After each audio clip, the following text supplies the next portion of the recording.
మాత్రం కాంప్రమైజ్ కాకుండా voting poles దద్దరిల్లేలాగా voting అయితే వేస్తున్నారు.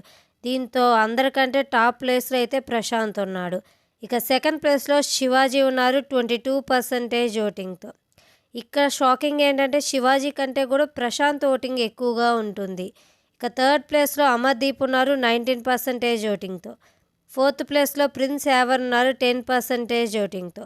శివాజీ, ప్రశాంత్ ఈ ఇద్దరు నామినేషన్స్లోకి రావడంతో కొంతవరకు అయితే ఓటింగ్ అనేది తగ్గిందనే చెప్పుకోవచ్చు. ఇక ఫిఫ్త్ ప్లేస్లో గౌతమ్ ఉన్నాడు 5% ఓటింగ్తో. సిక్స్త్ ప్లేస్లో రతిక ఉంది 4% ఓటింగ్తో. సెవెంత్ ప్లేస్లో అర్జున్ ఉన్నాడు 2% ఓటింగ్తో. ఎయిత్ ప్లేస్లో అశ్విని ఉంది 1% ఓటింగ్తో. ఇక ఈ ఓటింగ్ ప్రకారం చూసుకున్నట్లయితే డేంజర్ జోన్లో అర్జున్ అండ్ అశ్విని ఉన్నారు. అదీ కాకుండా ఈ వీక్ డబుల్ ఎలిమినేషన్ అయితే ఉండబోతుంది. మీరెవరు కాంప్రమైజ్ కాకుండా మీ ఫేవరెట్ కంటెస్టెంట్కి మాత్రమే ఓటింగ్ లైన్స్ ఓపెన్ అయిన తర్వాత ఓట్ చేసుకోండి. Thanks for watching.